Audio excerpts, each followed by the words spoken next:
All right, all right, all right. All right, all right, all right. Let's go ahead and get this party started. Just checking the feedback loop over at the YouTubes, the boob tube. Make sure we're sounding good. All right, somehow it sounds a little bit muffled, but I'm not exactly sure why that is. It's all right. Let's roll with the punches. Welcome to the show, guys. Your Grand Wizard of the Esoteric Order of Dagon, Frank Monday, coming at you once again like Finnegan. Welcome back, Wayfarer. I hope you're doing well. Wherever you are, whoever you are, and whenever you may be receiving this transmission, you are welcome. Make sure you hit the like button, guys. Get the old Algobots barking like Pavlov's dog. That goes a long way. You know, they say for every time you hit the like button, it gets another 10 views on the video. I don't know how accurate that is, but that seems to be at least the ratio. If you got 1,000 subs, your video will get 100 views. And of those 100 views, 10 people will give you a like. So it's on the ones, guys. You get 1% of 1% of 1%. I just watched a channel earlier today that had 1 million subs and only about 1,000 people watched their video. So it plays out pretty consistently for just about every situation. They nickel and dime you to death, man. It's really what's going on.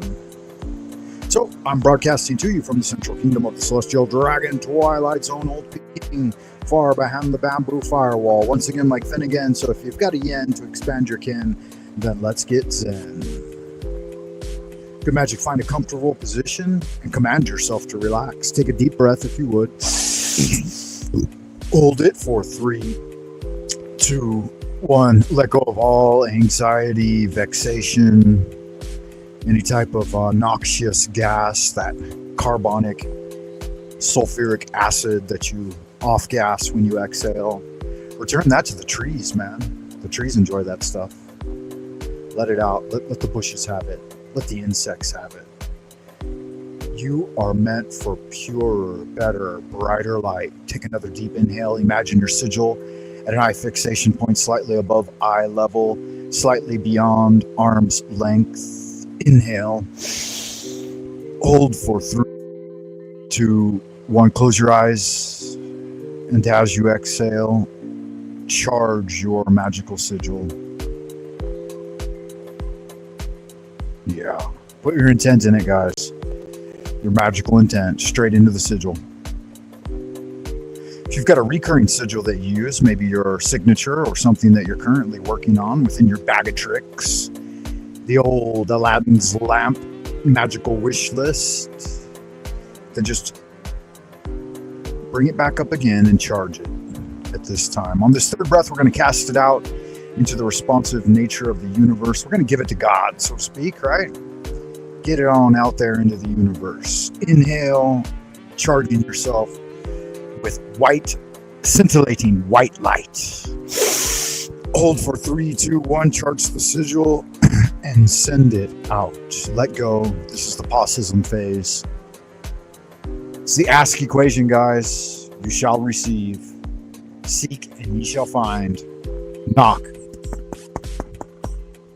and it shall be opened unto you. All right, guys, I'm going to go ahead and launch into the old FM radio introduction. I hope you like this one, guys. I'll try to make a more updated one, but it is what it is for now. Let's go ahead and check it out. Frank Monday Radio coming at you. Frank Monday Productions coming at you.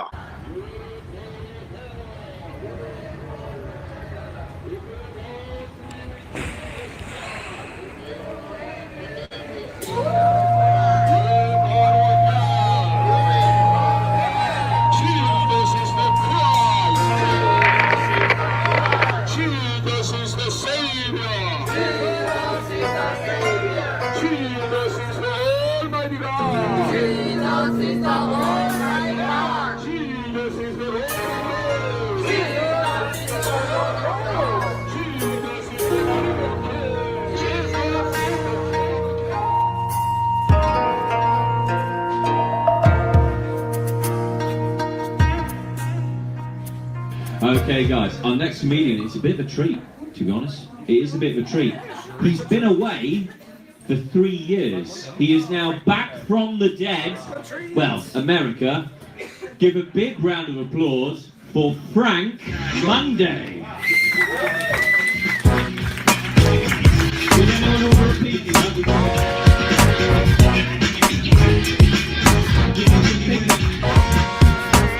Thank you, Nick. Appreciate that shit. Nick's a good man. I know what that's like, being a good man. It's tough in a fucking city like this, though. You know, nobody gives a fuck. They're like, God damn, that's some crazy shit. Motherfucker wearing high heels and shit. Looking good, too, huh? Yeah, you guys like that. That's all right. It's okay to fall down occasionally. I do that sometimes. All right, being back in the G is pretty fucking nerve-wracking. You know, performing for 4 minutes straight. The only other time I get this anxious when I gotta perform for 4 minutes straight is when I gotta make love to my wife.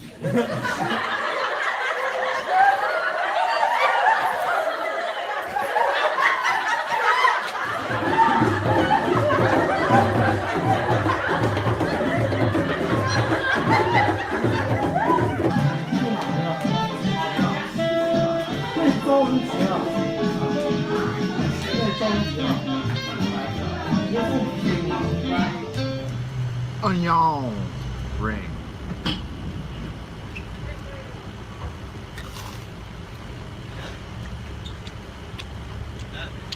Yeah, they're all right. Hey, be watching for the Star Wars blog Rebellion coming out in December. You'll love it. It's follow-up to the award-winning Generations. Oh yeah. There you go, Frank. Here's my burger.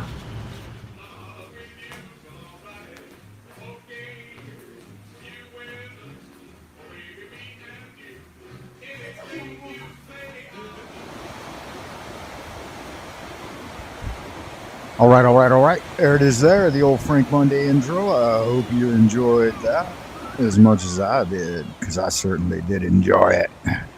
I like seeing old Frank Monday hanging out in sunny Southern California, man. It's good magic out there. Can appreciate it. That was a guest appearance from my uncle there at the end. He usurped my camera. He's a Hollywood big shot, so I let him do it. Any other motherfucker gets slapped in the mouth, they take the microphone away from Frank Monday uninvited. You shouldn't be doing that shit.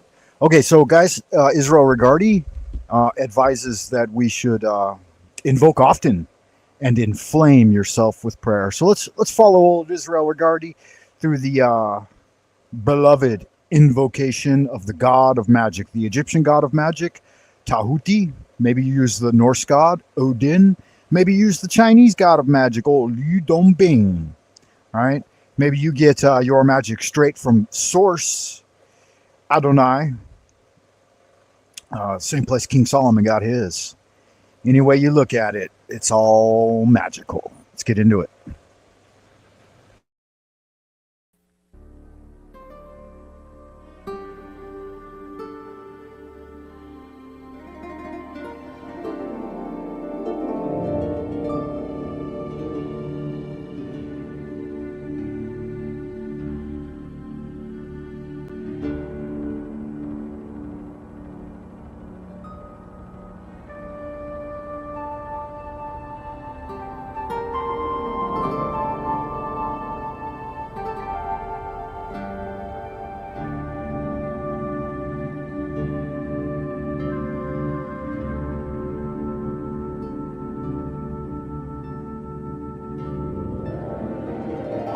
Invocation of Thoth.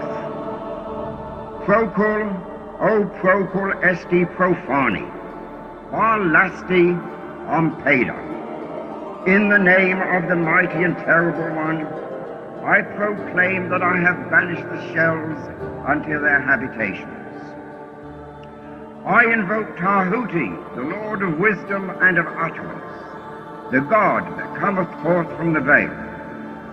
O thou majesty of the Godhead, wisdom-crowned Tahuti, Lord of the gates of the universe, thee I invoke.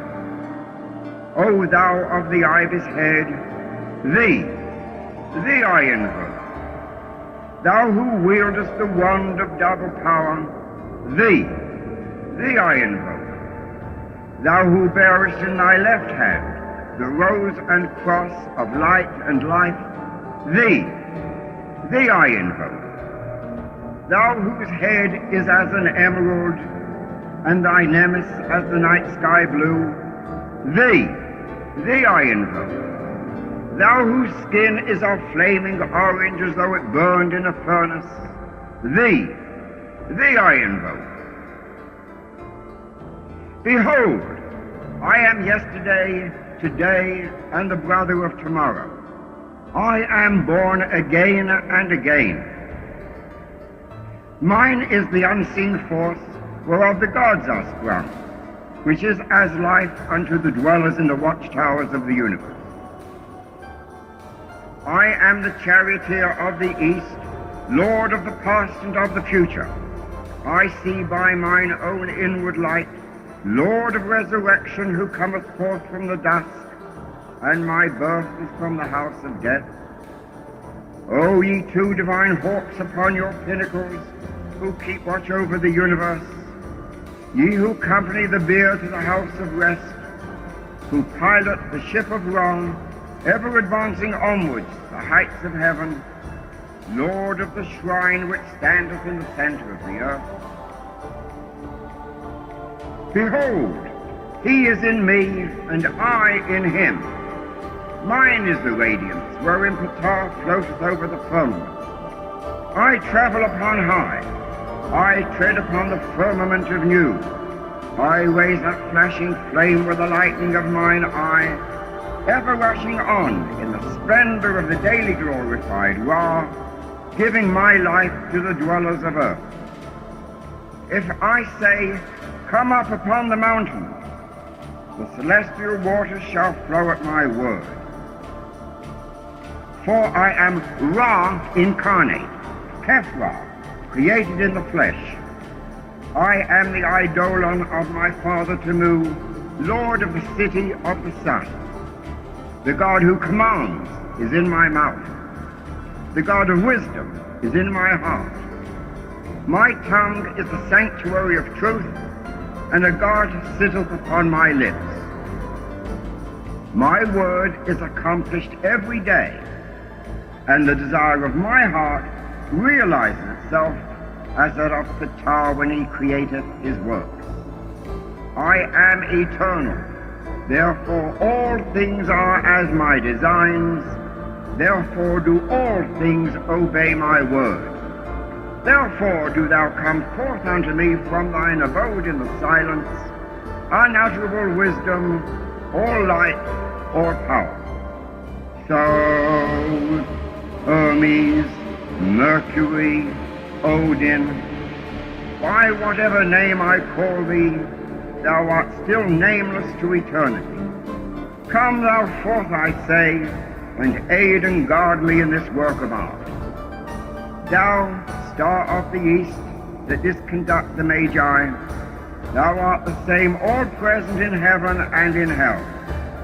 Thou that vibratest between the light and the darkness, rising, descending, changing ever, yet ever the same. The sun is thy father, thy mother the moon. The wind hath borne thee in its bosom, and earth hath ever nourished the changeless godhead of thy youth. Come thou forth, I say, come thou forth, and make all spirits subject unto me, so that every spirit of the firmament and of the ether, upon the earth and under the earth, on dry land and in the water, of whirling air and of rushing fire, and every spell and scourge of God the vast one may be obedient unto me.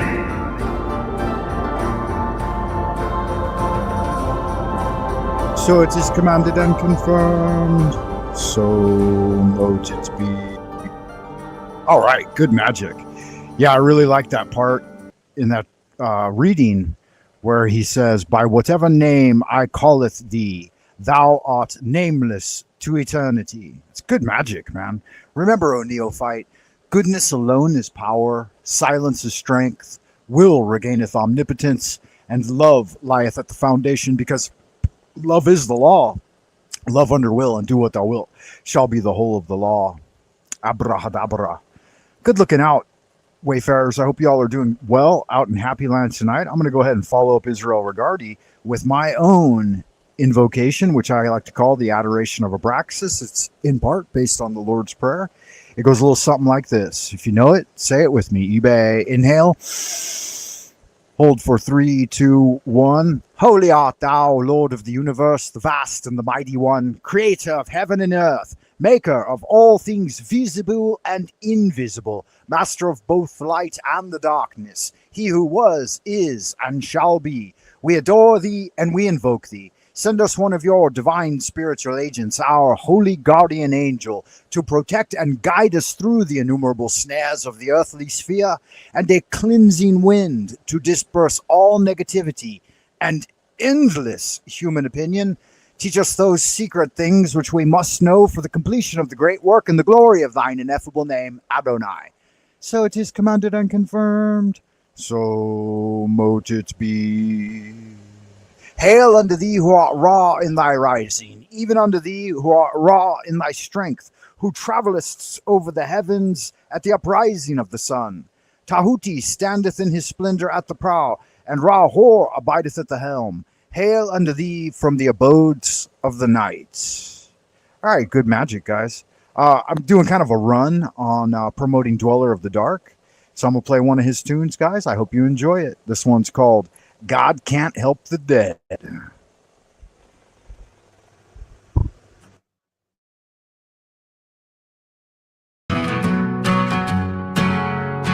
Eagles flying high, cats on the prowl, devils in your bed, their whispers so loud, witches on my heels, so they'll steal, running in the dark, truth they conceal, blood on the walls, splattering us safe. God can't help the dead, no time to think. Hounds howl at night, shadows in the light, fear in every breath, eyes wide with fright. Cards dealt by fate, no way to escape. Threads getting tight, can't see the daylight. Blood on the walls, splattering us safe. God can't help the dead, no time to think.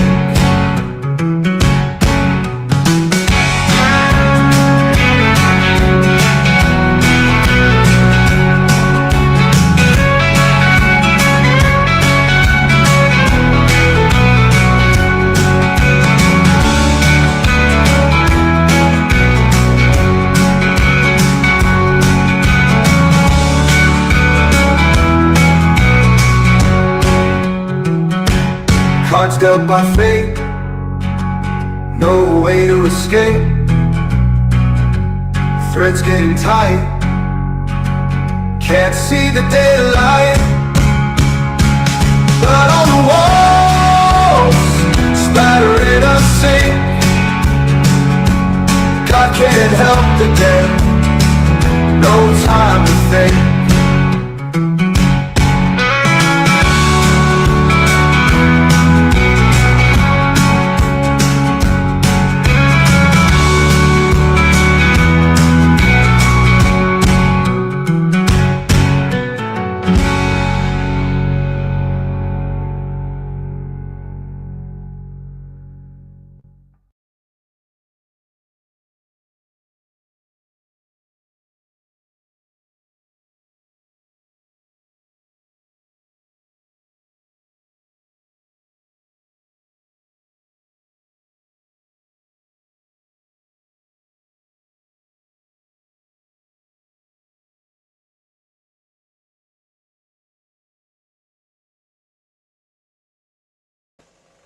All right. That was Dweller of the Dark's hit single, God Can't Help the Dead. I really like that one a lot, guys. Go over there and check him out. Put a little something in the tip jar. Let him know Frank Monday sent you. Good magic, man. What a thing, huh? What a treat. What a delightful thing to be able to enjoy a young creator's music. I asked him explicitly if I could use his magic or if I could use his his music in the show. I said magic, but yeah, that's what it is there, right? And he said that was fine and dandy. Just go ahead and get it out there. Appreciate y'all good-looking, sexy people holding down the fort out there in Happy Land. How are you this evening? Where are you tuning in from? When are you tuning in? And why are you tuning in? Are you, like me, curious and interested in magic? Magic with a K, in order to distinguish it from parlor tricks.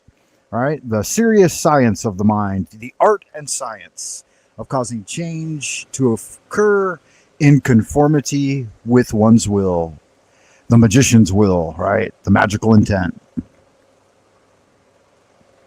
One way you guys can get that done is to get some of that supplementary material over there at buymeacoffee.com/Frank Monday. It's good magic, man. You'll enjoy it.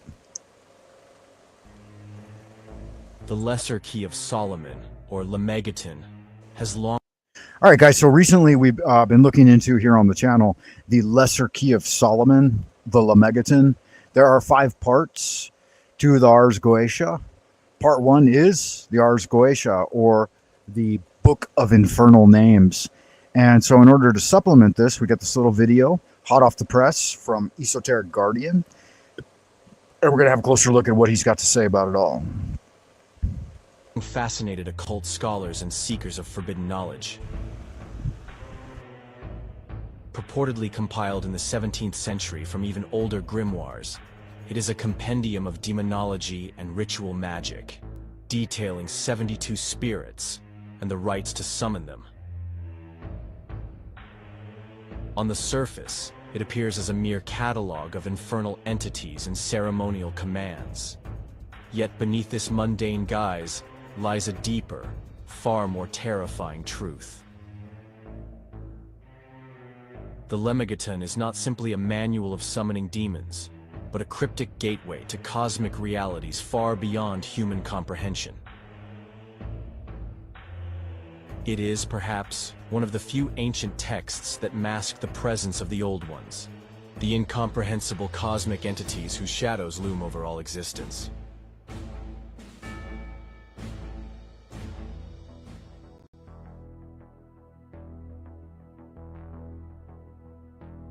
The Lesser Key is traditionally divided into 5 parts: Ars Goetia, Ars Theurgia Goetia, Ars Paulina, Ars Almadel, and Ars Notoria. Yeah, so we're going to be looking at those. We're going to be looking at the first and second books, the Ars Goetia and the Ars Theurgia Goetia. So the first one is dealing with infernal spirits, and the second one deals with some good, some bad, so celestial and infernal spirits. And then the third one is going to deal primarily with the planetary talismans and how to arrive at lower forms of magic. The first sets would be higher magic, and then so good magic, bad magic, black magic, white magic. We're going for angelic magic here on this channel, and only those magics which are sanctioned and approbated by God and his angels, right? In the name of the only begotten Son, the one of the big magicians, Jesus Christo, Jesus Christ. Yeah, so that's what it is there. That's what it looks like. And we're going to go ahead and continue some of the readings we've been working on. And so let me go ahead and pull that up now, and we'll get into it. Good looking out in Happy Land. I hope y'all good looking sex people are doing all right out there tonight. Make sure you hit the like button. And check back often for updates. All that happy horse shit that makes YouTube's algorithms bark like Pavlov's dog. Yeah, that's good magic there. So there, I got the screen pulled up. Hopefully I'm not showing my horns. All right, let's jump over here to the documents. We've got the first document set up here. Yeah, planetary phases. We did that in the last part of the transmission. We're on the 30th of July here in China. So we've come out of the Virgo into Libra moon, and then we'll be moving into the Scorpion moon, right? Wow, that'll be fun, huh? That's always good fun. Yeah, we're not going to touch on those documents yet. In fact, it doesn't seem to be responding very well. So I'm not sure what's afoot there. That's okay. You know, it is what it is. You just roll with the punches. Okay, so I think we've got it here.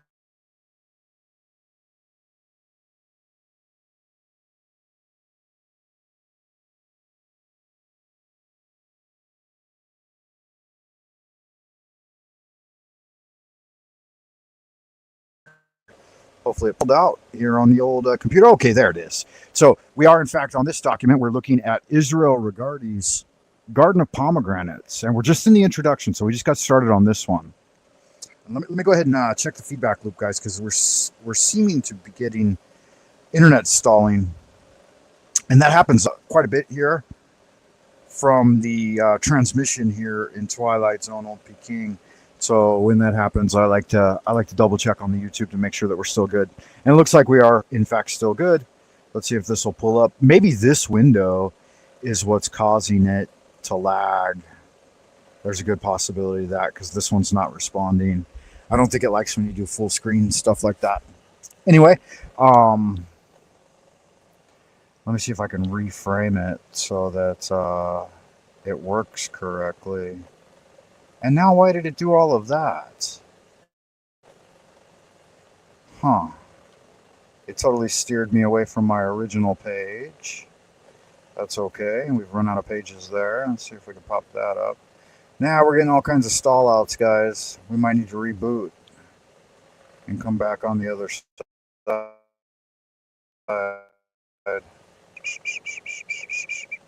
Okay, that looks good, but why is it doing that? I'm not exactly sure. I'm gonna go ahead and drop that and see if I can figure out why everything's stalling out right now, guys. Okay, give me a second. I'll roll this video and I'll work backstage and try to get this thing to respond correctly. Oh, look there, my internet has dropped to 0. Yeah, maybe the dragon's headed back. Interesting.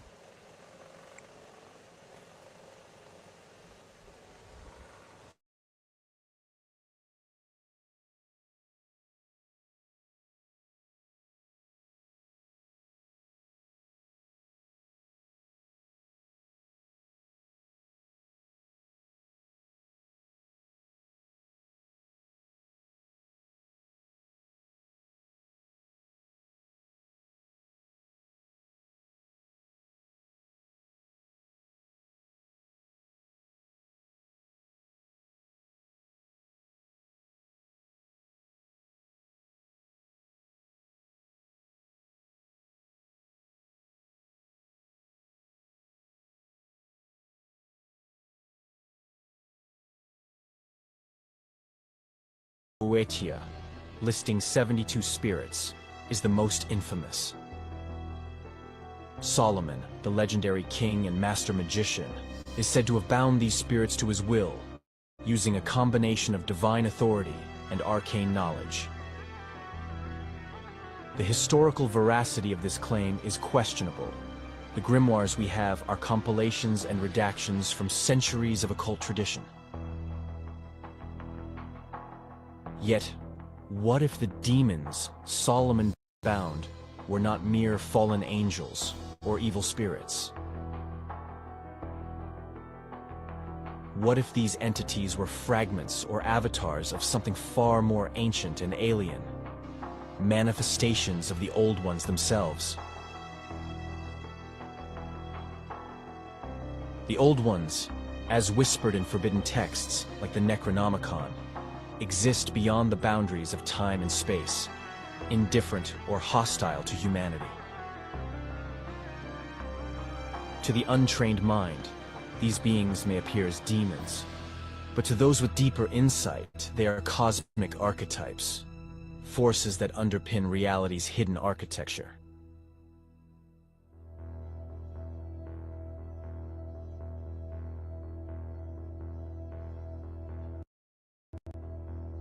The Lamagaton sigils, or magical seals, are not mere decorative symbols. They are keys, coded glyphs resonating with ancient cosmic energies. Each seal corresponds to a spirit, a gateway to a domain beyond human perception. When Solomon, or a modern practitioner, invokes these spirits, they are not merely summoning demons, but opening fractures in the veil, separating our world from other dimensions inhabited by the old ones. This interdimensional aspect suggests that the Lemmigaton functions as a cipher, an encoded map to navigating the cosmic labyrinth. All right, yeah, some mispronunciations there. I think I got it figured out now, guys, so I think I can continue.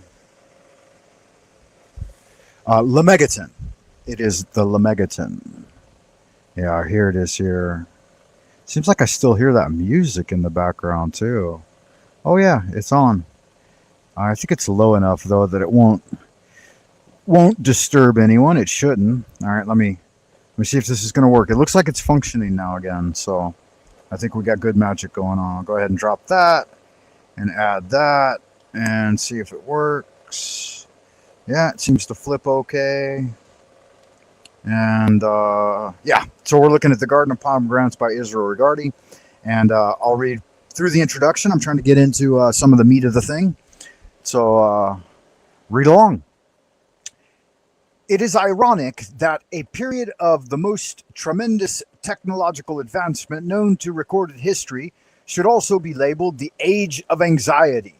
Reams have been written about modern man's frenzied search for his soul, and indeed his doubt that he even has one at a time when, like castles built on sand, so many of his cherished theories, long mistaken for verities, are crumbling about his bewildered brain.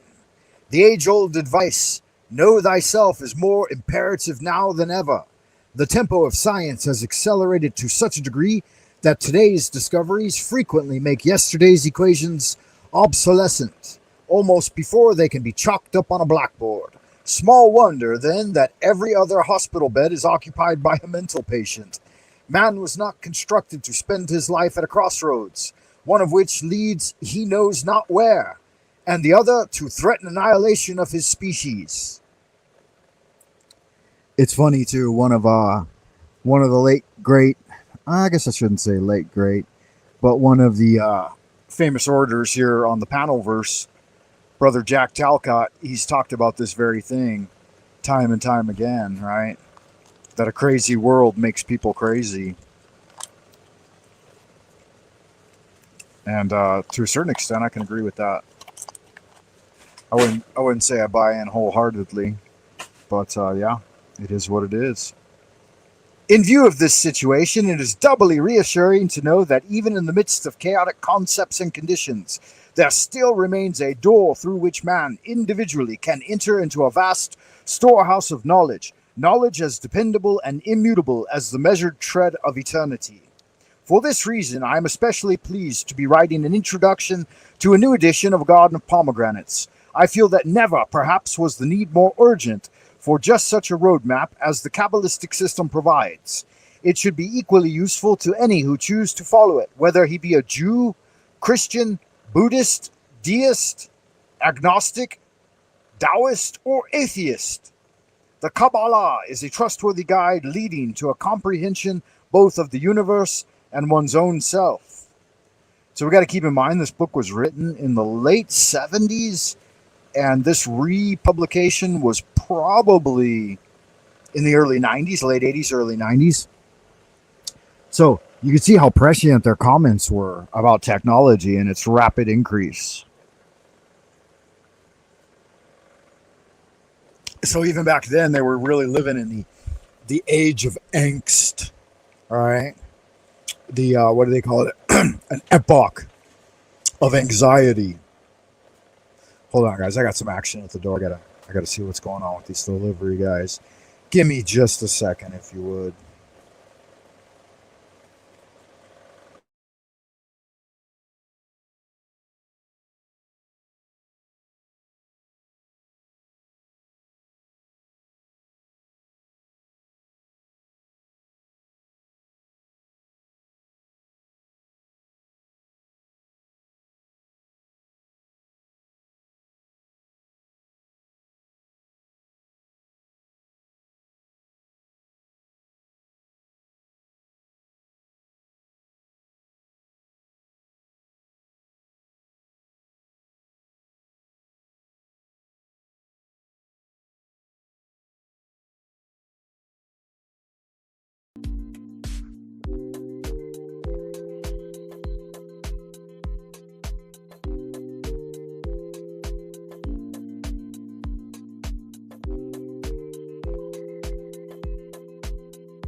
All right, all right, all right.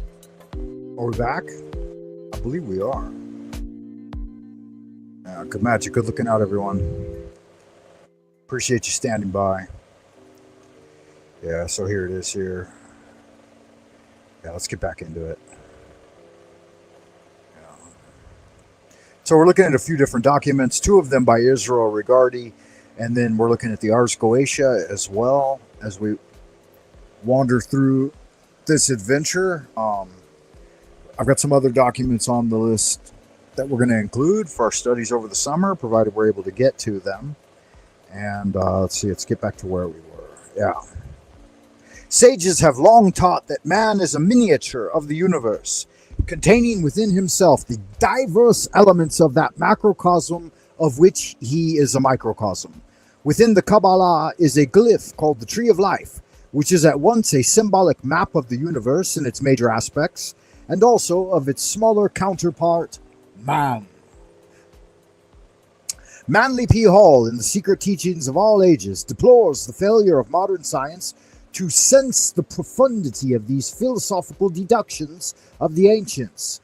Were they to do so, he says, they would realize those who fabricated the structure of the Kabbalah possessed a knowledge of the celestial plan comparable in every respect with that of the modern savant.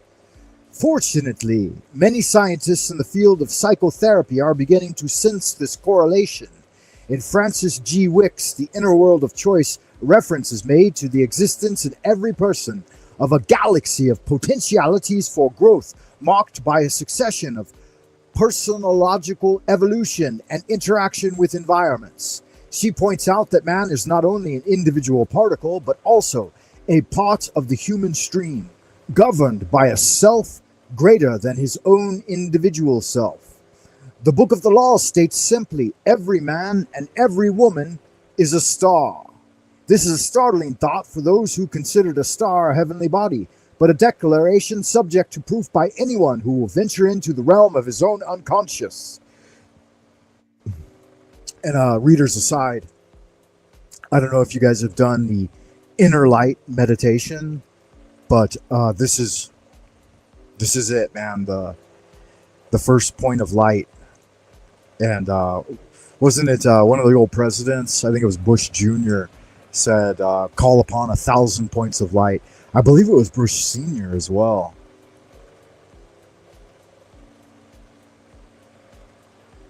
This realm, he will learn if he persists, is not hemmed in by the boundaries of his physical body, but is one with the boundless reaches of outer space. And yeah, it is what it is, right? Though armed with the tools provided by the Kabbalah, have made the journey within and crossed beyond the barriers of illusion, have returned with an impressive quantity of knowledge which conforms strictly to the definition of science in Winston's College Dictionary. Science, a body of knowledge, general truths of particular facts, obtained and shown to be correct by accurate observation and thinking. Knowledge condensed, arranged, and systematized with reference to general truths and laws, or axioms, as it were. All right. Over and over, their findings have been confirmed, providing the Kabbalah contains within it not only the elements of the science itself, but the method with which to pursue it. When planning to visit a foreign country, the wise traveler will first familiarize himself with its language. In studying music, chemistry, or calculus, a specific terminology is essential to the understanding of each subject. So, too, a new set of symbols is necessary when undertaking a study of the universe, whether within or without. The Kabbalah provides such a set in unexcelled fashion. It's quite a claim there. I can attest that it's pretty damn accurate. But again, it's up to each individual practitioner to decide for themselves, right? I'm not here to tell you what to do. I'm here to suggest that maybe you'd like to do your own research into this field.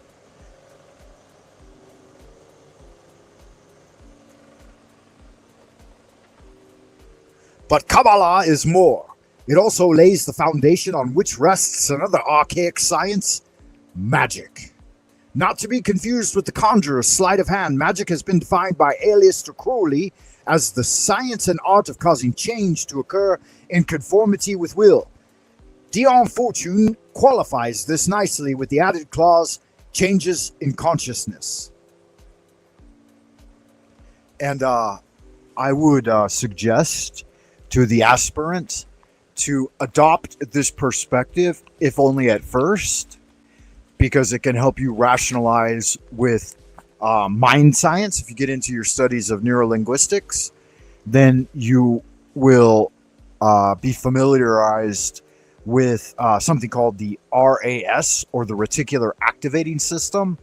And it's said that our brain processes something between 50 and 75%. The 50 to 75% of our brain is actively engaged in all times processing visual imagery. So we are, in fact, if we're not blind, right, blind to the truth, we are, in fact, very visual learners.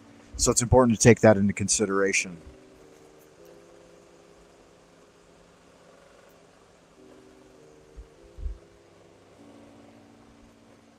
End of readers aside, let's continue. The Kabbalah reveals that nature of certain physical and psychological phenomena. Once these are apprehended, understood, and correlated, the student can use the principles of magic to exercise control over life's conditions and circumstances not otherwise possible. In short, magic provides the practical application of the theories supplied by the Kabbalah. It serves yet another vital function. In addition to the advantages to be gained from its philosophical application, the ancients discovered a very practical use for the literal Kabbalah. Each letter of the Kabbalistic alphabet has a number, color, many symbols, and a tarot card attributed to it. The Kabbalah not only aids in an understanding of the Torah, but teaches the student how to classify and organize all such ideas, numbers, and symbols. So, readers aside here, I would liken it a lot to a Roman, memory palace. I believe that's correct, if I'm not mistaken. So the basic schematic of the Tree of Life, at first learned via the system of a memory palace, you have 10 plus the hidden Sephiroth, right? Hypotheticals within hypotheticals, if you get the reference there to Da'ath, in which to assign attribution, categorization, as it were, to everything you encounter in its relationship, dynamic relationships to other things within the changing landscape. So it's a very advanced form of divination when you include the major arcana. And you can rapidly assign some individual isolated situation, an isolate, as I like to call them, to one of the Sephiroth, and then see its myriad of connections between the other Sephiroths and how it might manifest depending on changing circumstances. So in that respect, it is very similar to the I Ching, the Book of Changes, and the Unchanging Truth.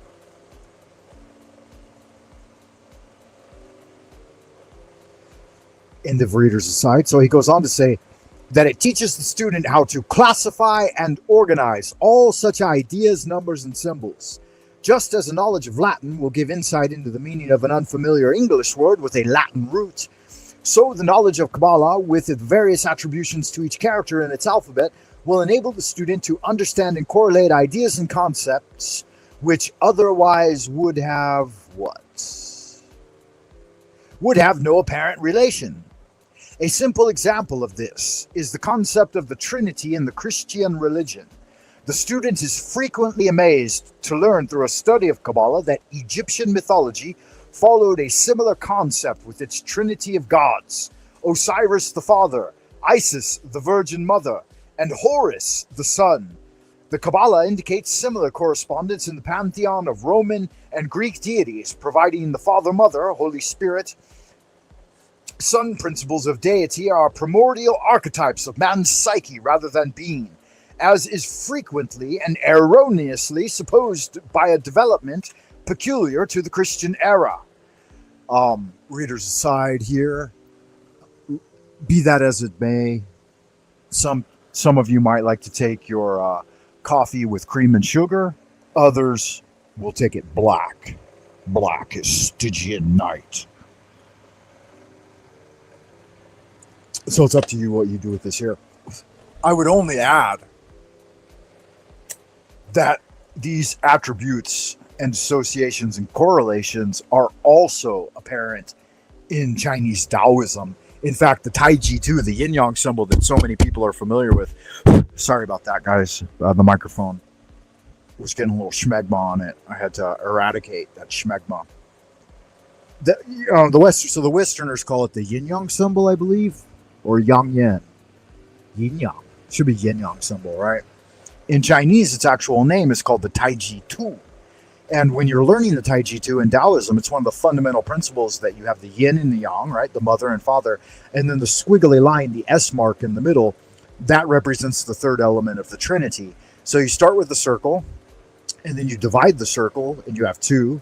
And then the third element is the intermingling of those forces. In the esoteric order of Dagon, it's the father Dagon, the mother Hydra Astarte, and when the stars align, their divine child Cthulhu is risen. And so that's the way that works there.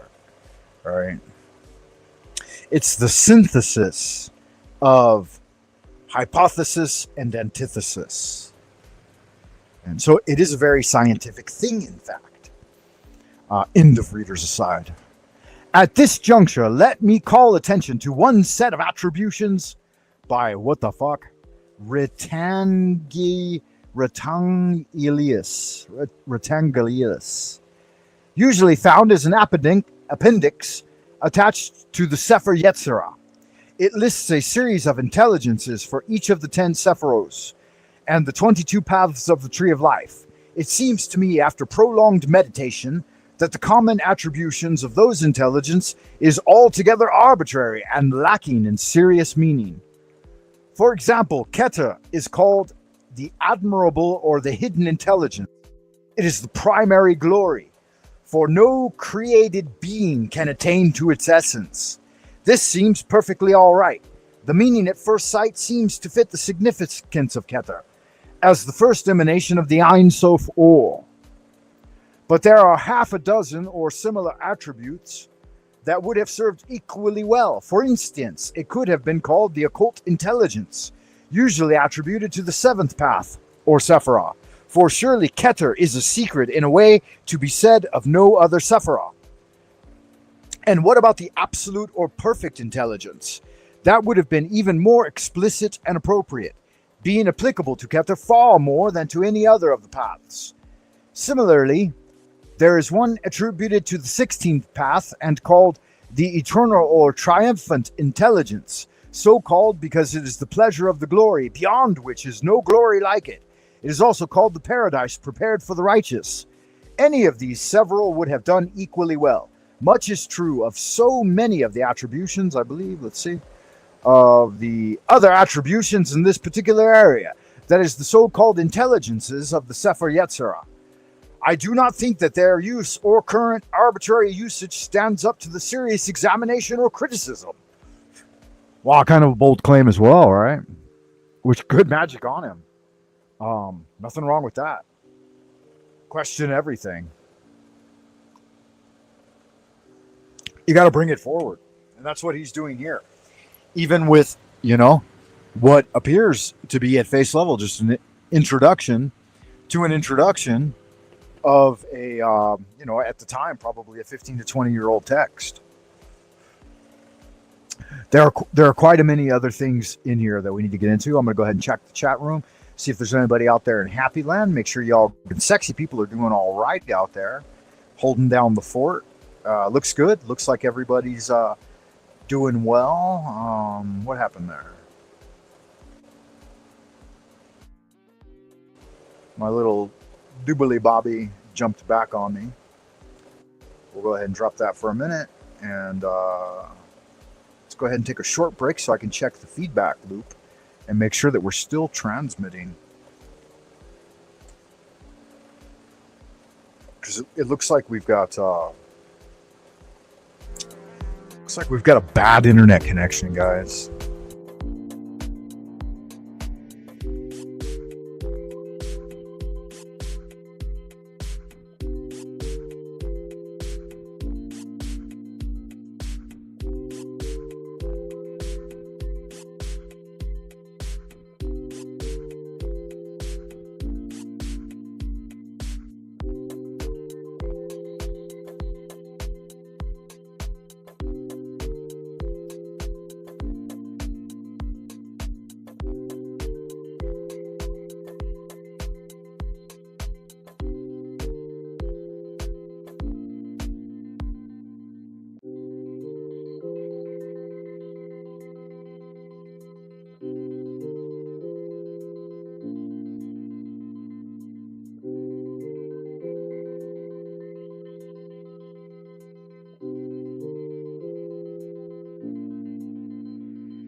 are gates in a broader metaphysical system. Each demon is a node in the cosmic matrix, an expression of primal forces, echoing the unknowable nature of the old ones.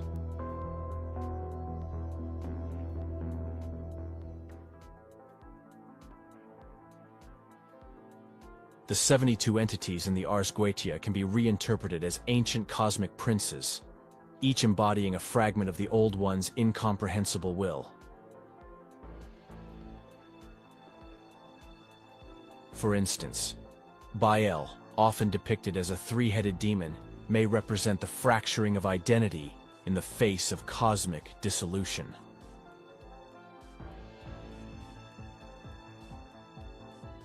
Paimon, a king bearing inscrutable wisdom, is reminiscent of the heralds of forbidden knowledge, similar to Yog-Sothoth's gateways. Astaroth, often invoked for hidden knowledge and insight, can be seen as an avatar of the liminal spaces between sanity and madness. Each entity's sigil is a fragment of a larger cosmic code, and the rituals invoking them are more than summoning ceremonies. They are the alignment of human consciousness with these cosmic archetypes. To engage with them is to risk the boundaries of the self dissolving and to glimpse the terrifying truths lying beyond.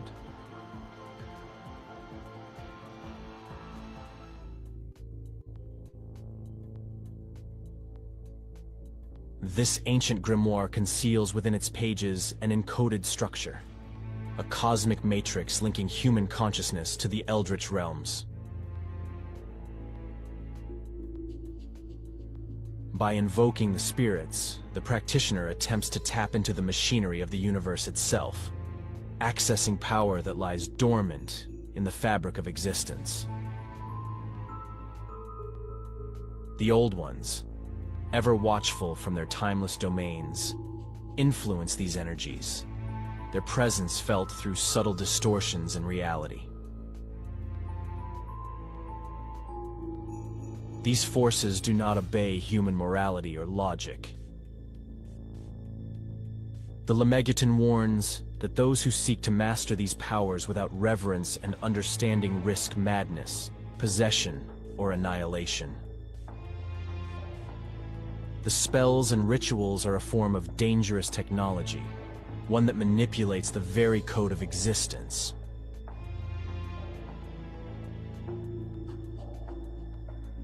The Necronomicon, De Vermis Mysterious, and Book of Ibon are parallel grimoires that share fragments of this cosmic language.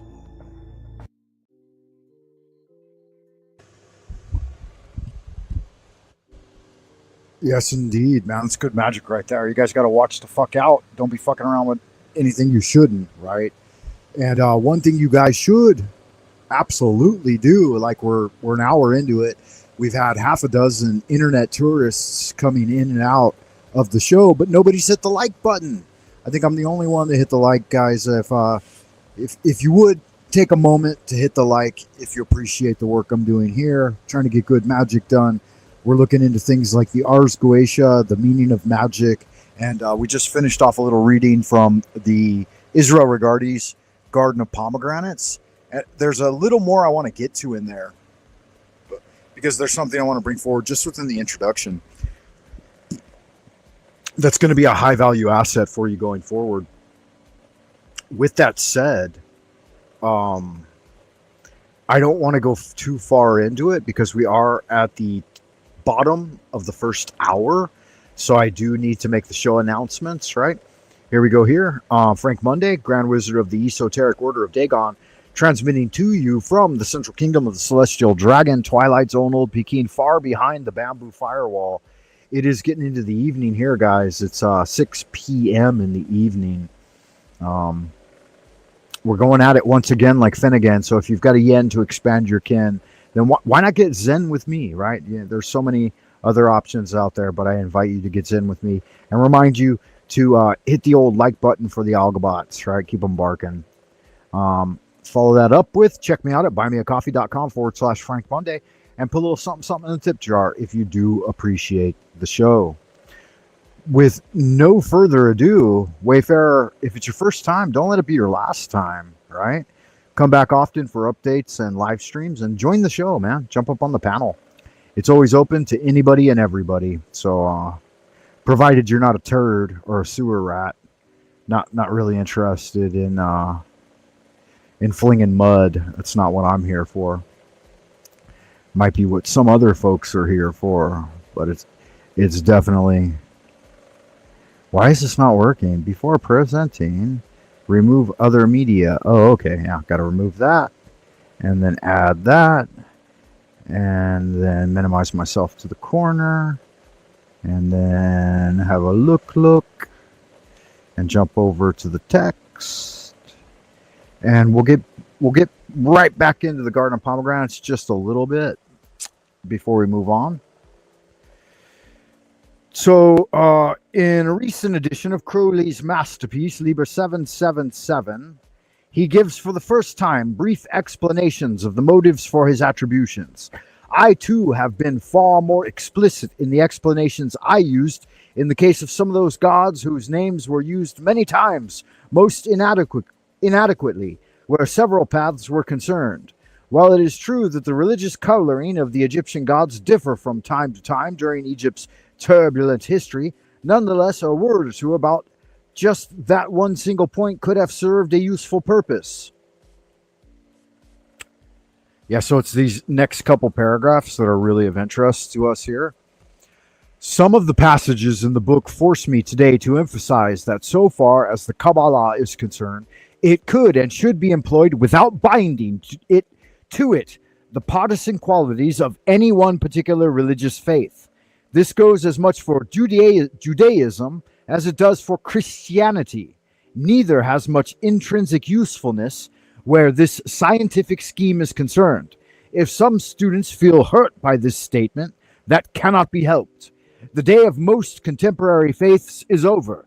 They have been more of a curse than a boon to mankind. Nothing that I say here, however, should reflect on peoples concerned. Those who accept these religions.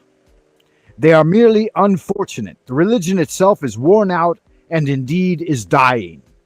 The Kabbalah has nothing to do with any of them. Attempts on the part of the cultist partisans to impart higher mystical meanings through the Kabbalah to their now sterile faiths is futile and will be seen as such by the younger generation. They, the flower and love children, will have none of this nonsense.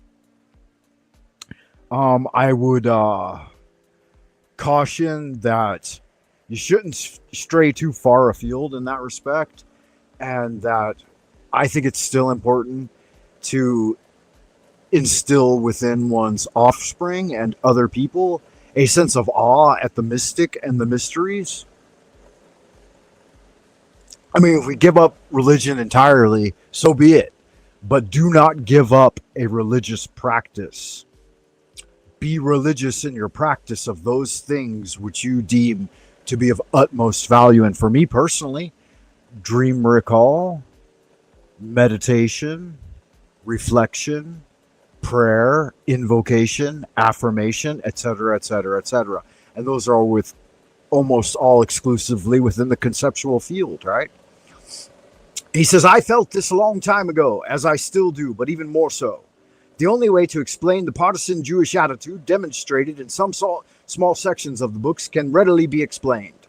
I had been reading some of writings of Arthur Edward White, and some of his pomposity and turgidity stuck to my mantle. I dislike his patronizing Christian attitude, and so swung all the way over to the other side of the pendulum. Actually, neither faith is particularly important in this day and age. I must be careful never to read Waite again before embarking upon my own literary work of my own. How funny.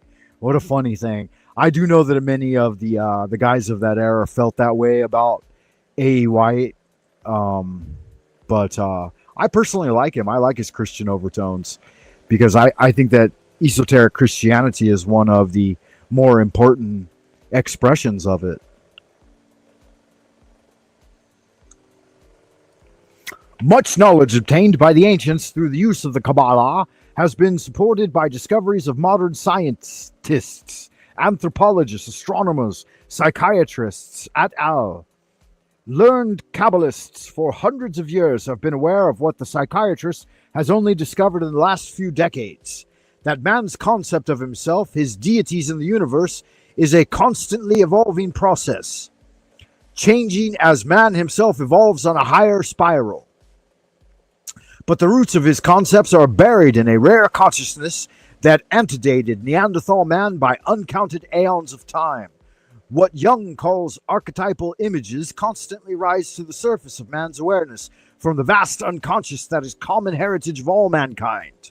The tragedy of civilized man is that he is cut off from the awareness of his own instincts. The Kabbalah can help him achieve the necessary understanding to effect a reunion with them, so that rather than being driven by the forces they do not understand, he can harness for his conscious use the same power that guides the homing pigeon, teaches the beaver to build a dam, and keeps the planets revolving in their appropriate orbits about the sun. Yeah. I don't know how have an absolute amount of faith in that anymore. The throne of God seems to be the central point of orbit and not the sun. The sun seems to continue in its course and the moon in its course, but the obvious center of the energy egg in with which we reside is Polaris. All right, I'll not get too much in the weeds here, but I do believe there were a couple more paragraphs that were of interest. They weren't here.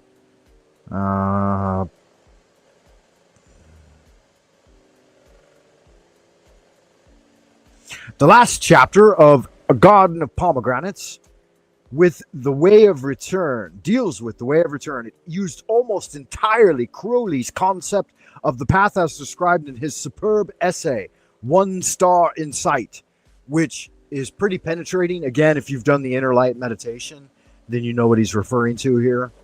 In addition to this, I borrowed extensively from Lawrence's apropos. Somehow they all fitted together very nicely. In time, all these variegated notes were incorporated into the text without acknowledgement, an oversight which I now feel sure would be forgiven since I was only 24 at the time. Yeah, he mentioned his plagiarism, quite a bit of it, and there's quite a bit of it in this field of endeavor. That's why I'm reading the text directly, so that you know where I get some of my understanding. Right? Garden of Pomegranates. This is one book that I've read at least a dozen times. I've had several copies of it, and let's see what he mentions here.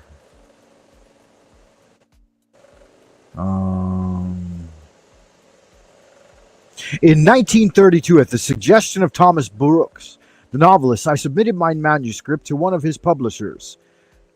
They were unable to use it, but made some encouraging comments and advised me to submit it to Writers. Rider White, right? That's where one of our OG tarot decks comes from. To my delight and surprise, Writers published it, and throughout the years, the reaction to it had indicated other students found it also fulfilled their need for a condensed and simplified survey of such a vast subject as the Kabbalah. The importance of the book to me was fivefold, was and is. It provided a yardstick by which to measure my personal progress in understanding of the oral tradition. Therefore, it can have an equivalent value to the modern reader.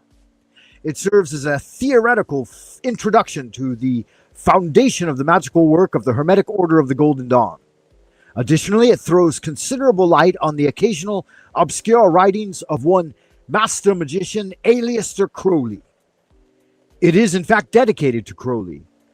Oh, wow, it's interesting. I didn't know that. Didn't recall it anyway.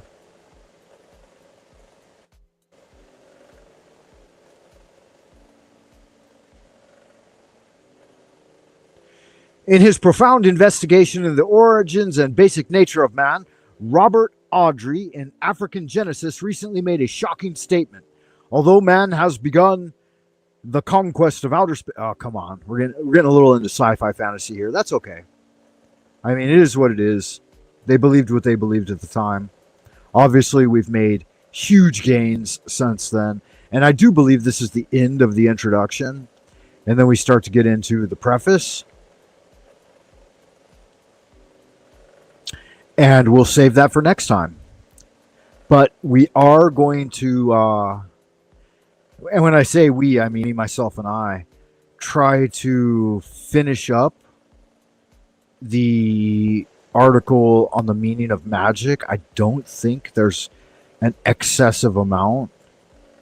Yeah, just a biographical note, and it looks like just a few paragraphs left.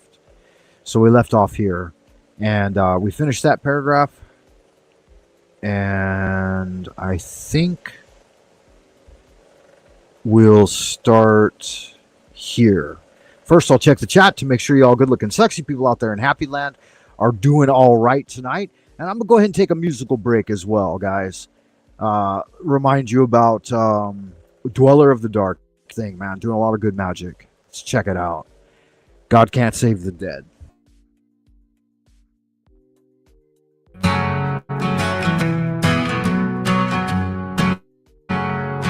Eagles flying high, cats on the prowl, devils in your bed, their whispers so loud, witches on my heels, so they'll steal, running in the dark, truth they conceal, blood on the walls, splattering us safe.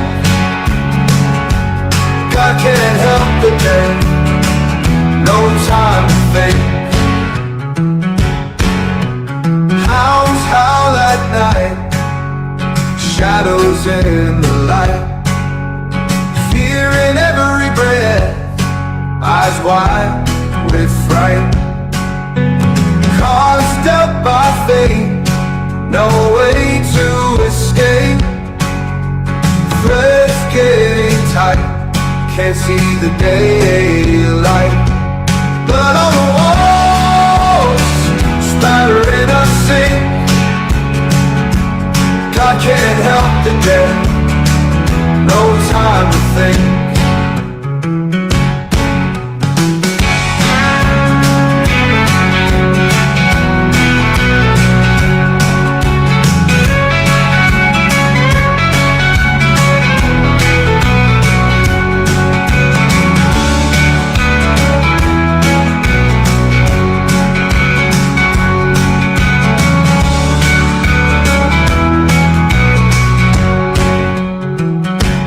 Cards dealt by fate, no way to escape. Threads getting tight, can't see the daylight. Blood on the walls, splattering us sink. God can't help the dead, no time to think.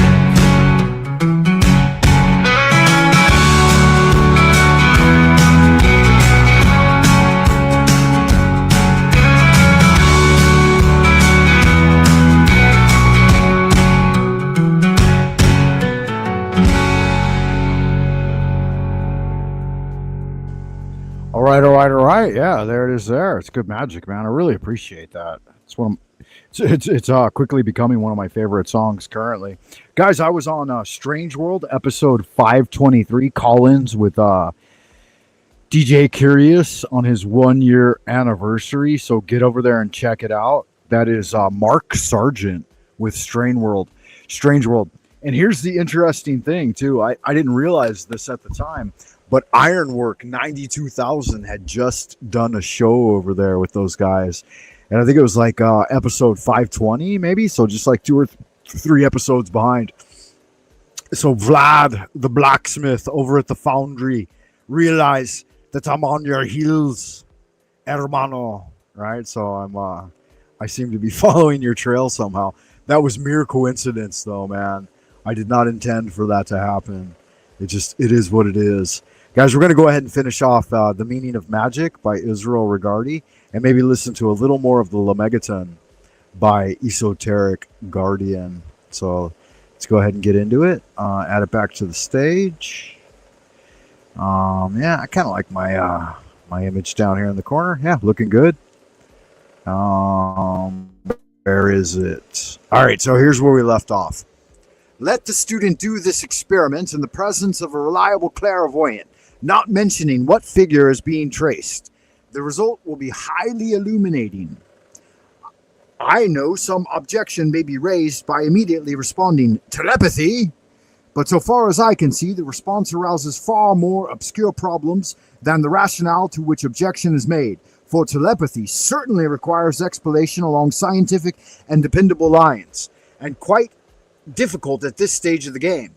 These and a host of other rigorous tests constitute definite and precise scientific experiments of a significant and highly authoritative nature.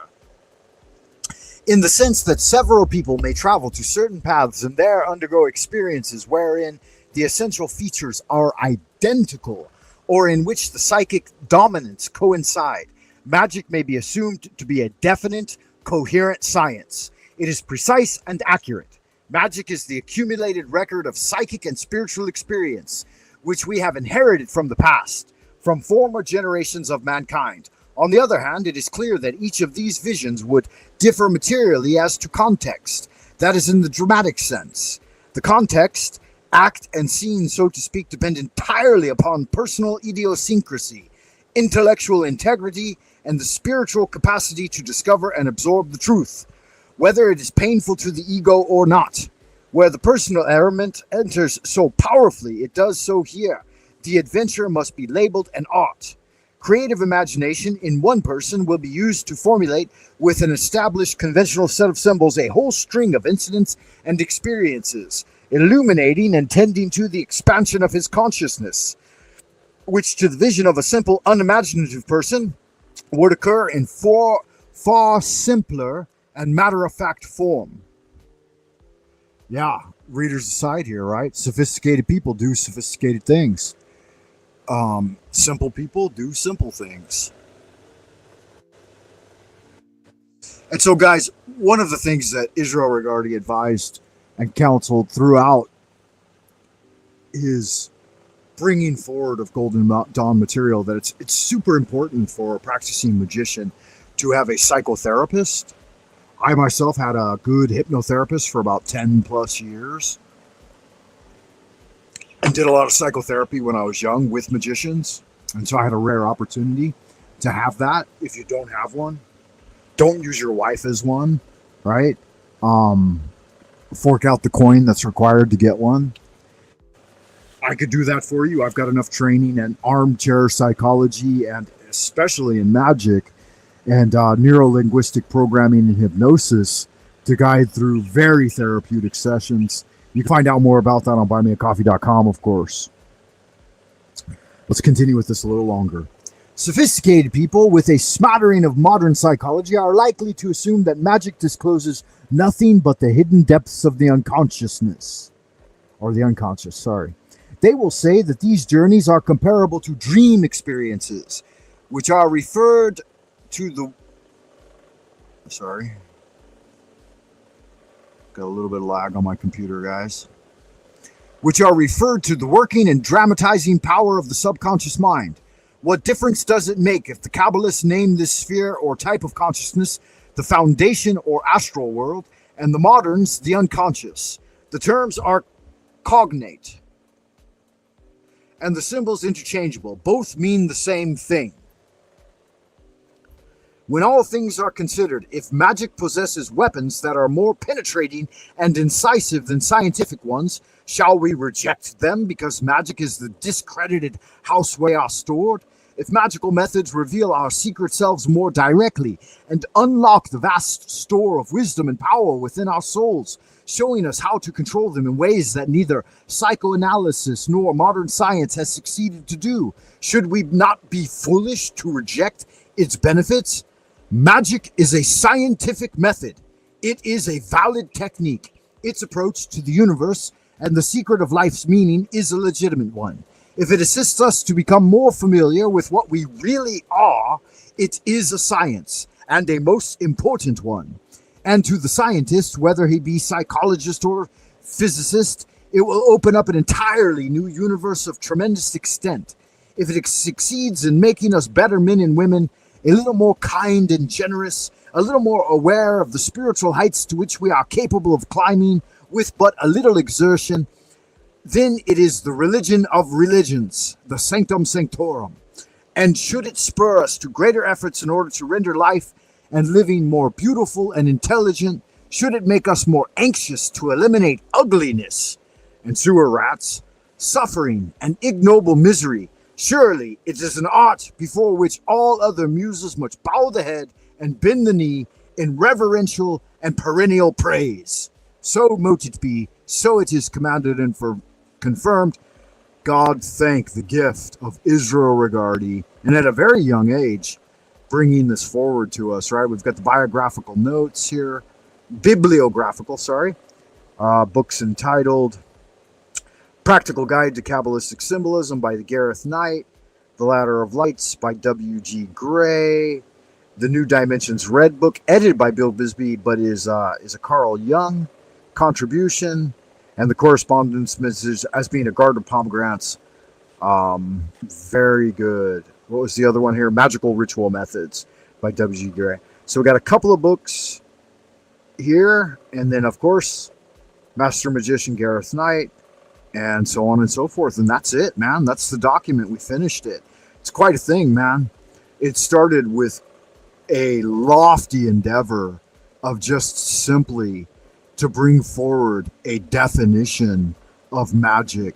So you can take Crowley's one sentence definition, right?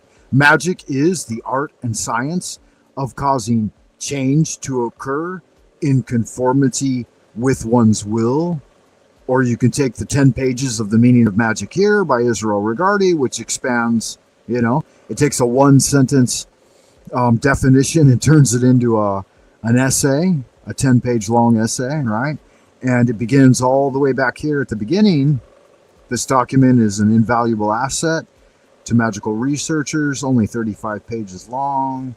And let's see the OG title here at the beginning, Just the Art of Magic. And 1964, so it's been a bit, right? It's been a hot minute. The Sangreal Foundation in Dallas, Texas. Quite a thing, guys. If you've overlooked it up to this point, right, it's been available to you for 60 years. So, carpe diem. No time like the present to get in there and get in it to win it and make something of yourself. Join the magical path of inquiry into the mysteries. And I, your friend and well-wisher, am here for you to offer whatever aid and assistance I can in bridging the gap and getting to it. Thank God we finished it, right? We've got the Meaning of Magic Here Part 2, and we've gone ahead and we finished up a single, very looming question at the onset of beginning to study magic, whether it be high magic or Solomonic magic or any of the other magics, and how we distinguish it magic with a K as opposed to, parlor tricks and stage magic. There's a whole world of discovery out there for you to start looking into, man. And I appreciate you being here with me to do just that. If you'd like my tutelage and guidance, you can learn more about my core system in the Esoteric Order of Dagon, Eastern Star Division, and being your friend and well-wisher, I welcome you to do that, guys. Hit the like buttons if you would. That has certainly put the jelly in my donut. And then check me out on Buy Me a Coffee for further information. That's going to be it for now. Thanks for stopping by. Hope you liked the video. I'll see you next time as we wander into the abodes of the future. Keep doing good magic. Bye for now.